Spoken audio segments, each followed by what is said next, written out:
Olá, pessoal, sejam todos bem-vindos a mais uma aula de física. Bom, na aula de hoje, a gente vai resolver a última lista avaliativa de vocês. E caso não dê tempo resolver todas as questões durante essa aula, a gente termina de resolvê-las na próxima aula, certo? Bom, então vamos lá para a nossa primeira questão, que nos diz o seguinte: marque a alternativa correta. Aí a gente tem aqui a alternativa A, B, C, D e E. E a gente vai analisar cada alternativa para podermos encontrar a alternativa correta, certo? Bom, começando aqui pela alternativa A.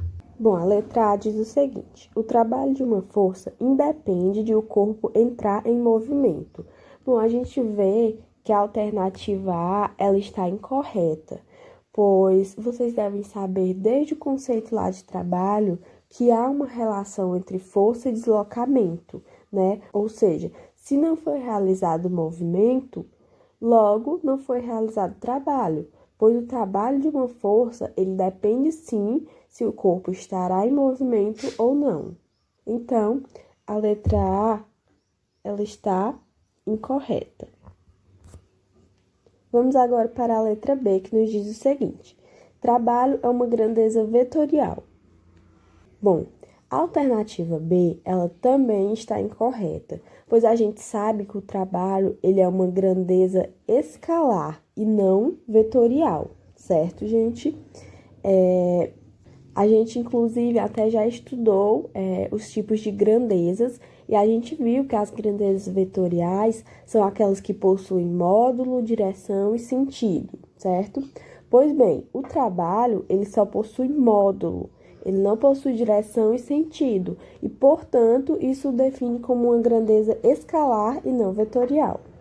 E aqui a letra C, ela está correta, pois realmente o trabalho ele é definido como motor, caso a força e o deslocamento tenham o mesmo sentido, ok?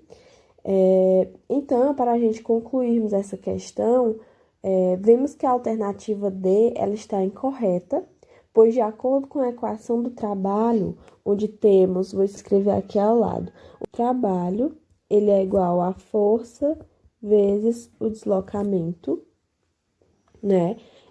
Podemos ver que o trabalho ele é diretamente proporcional tanto à força quanto ao deslocamento, né? E por fim, a letra E está incorreta também, porque o trabalho independe da trajetória percorrida, certo? Então, depois de analisarmos aí cada alternativa, a gente tem aqui a alternativa correta, que é a letra C. Então, vamos lá para a nossa segunda questão, que nos diz o seguinte, né? Questão que também é de alternativas. Não realiza trabalho. Bom, aqui a gente tem, nas alternativas, situações de forças que podem ou não realizar trabalho. E a gente vai definir qual é a situação que não realiza, certo? Bom, na letra A temos a força de resistência do ar. Na letra B, a força-peso de um corpo em queda livre. A letra C, a força centrípeta em um movimento circular uniforme. A letra D, a força de atrito durante a frenagem de um veículo. E a letra E, a tensão no cabo que mantém um elevador em movimento uniforme. A primeira coisa é a gente ter em mente a forma de calcular trabalho, né? Que inclusive eu já falei na questão anterior, onde temos que trabalho é igual a força vezes o deslocamento, né? E aí a gente vai colocar aqui vezes o cosseno do ângulo, tá? Isso aqui é um outro teorema que a gente pode calcular o trabalho quando a gente tem o ângulo. Esse cosseno aqui do ângulo vai ser o cosseno entre a força e o deslocamento.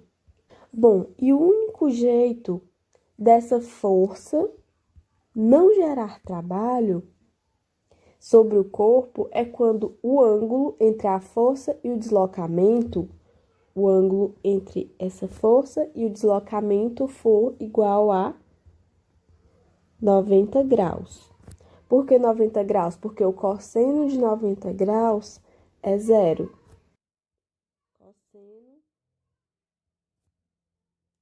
Cosseno de 90 graus igual a zero. Mas por quê? Porque o cosseno sendo zero, isso vai acabar gerando um trabalho zero. Ou seja, dessa forma, a força não vai gerar trabalho. Concordam comigo?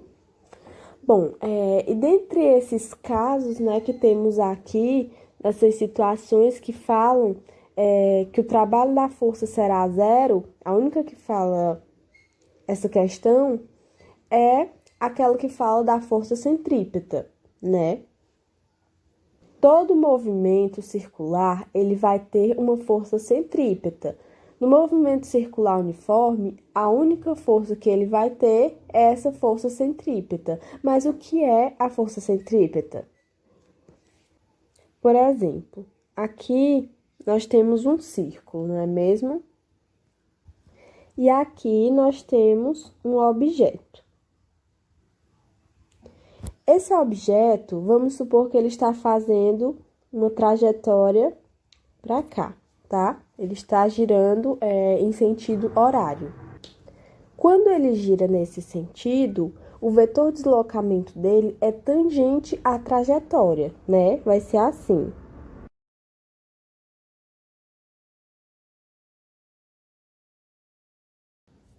E a força centrípeta, como o próprio nome diz, é uma força que ela aponta para o centro. E analisando essa situação, né, onde vamos ter aqui força centrípeta e o nosso vetor de deslocamento, né? Analisando a situação, nós temos aqui que o ângulo entre essa força centrípeta e o vetor de deslocamento é de 90 graus, certo? Isso vai acontecer para qualquer local nesse círculo onde esse corpo aqui se encontrar. Por exemplo, se a gente colocasse esse corpo aqui nessa parte do círculo e a gente fizesse a força centrípeta e o vetor de deslocamento, a gente ia obter o mesmo ângulo de 90 graus, certo? Para qualquer parte deste círculo.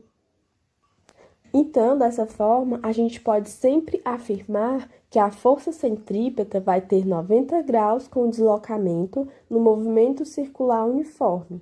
E sempre que a gente tiver um ângulo de 90 graus, como vimos aqui nestas equações, o trabalho sempre vai ser zero.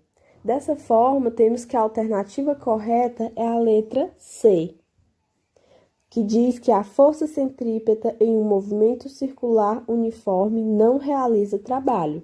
Então, isso realmente está correto. Como a gente viu aqui, o trabalho vai ser zero, ou seja, não realiza trabalho.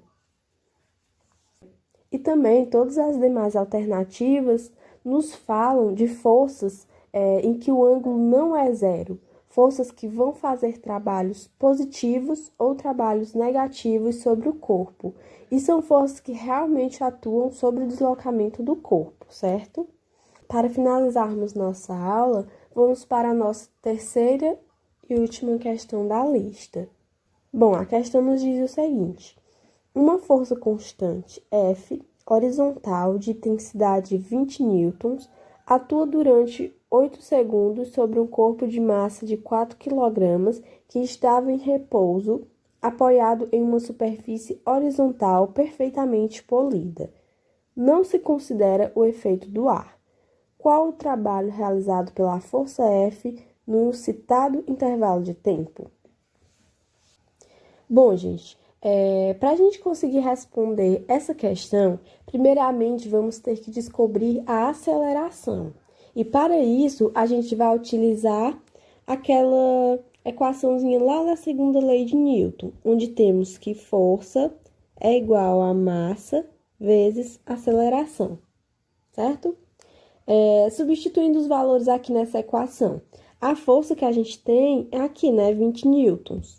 Então, eu vou substituir aqui o 20 igual a massa, que é de 4 kg. 4 vezes a aceleração, que é o que a gente quer descobrir.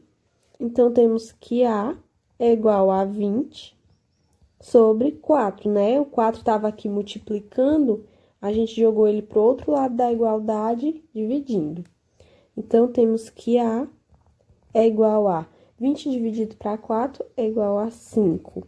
5 o quê? Metros por segundo ao quadrado, certo?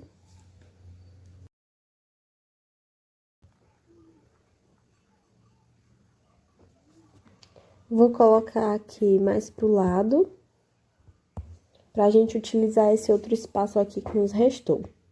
Bom, gente, agora que encontramos a aceleração, vamos encontrar o espaço percorrido durante os 8 segundos, né? Que a questão aqui nos fala sobre esses 8 segundos.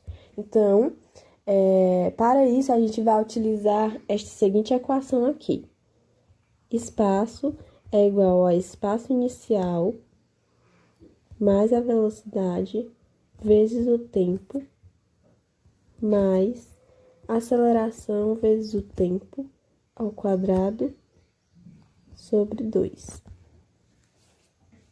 Substituindo os valores que a gente tem na questão, nessa equação aqui, temos que o espaço, ele é igual... O espaço inicial vai ser 0, né?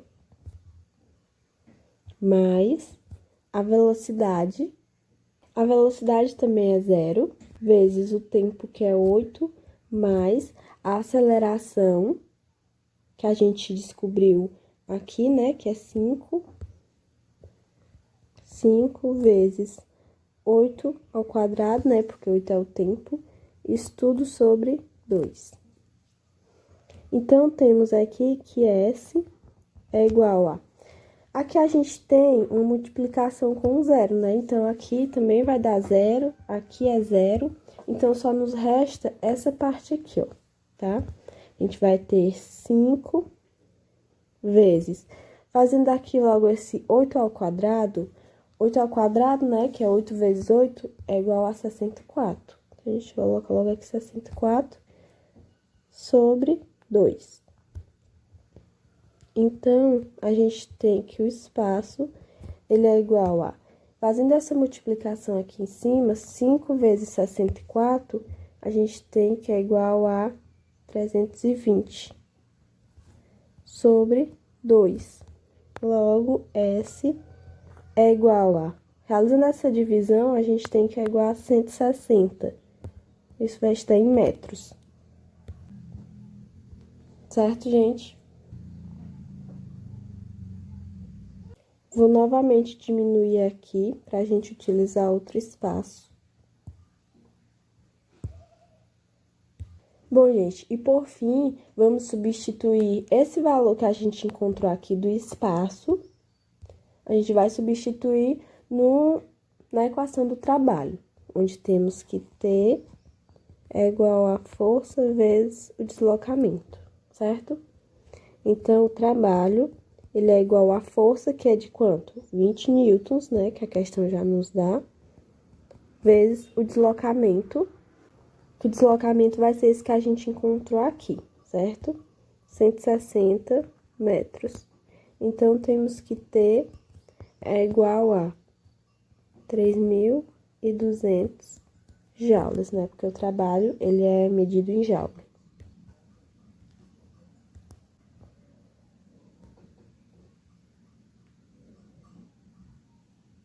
Bom, gente, e com isso a gente chega ao nosso resultado final da nossa questão. Muito obrigada pela atenção de todos, espero que vocês tenham compreendido e até a nossa próxima aula.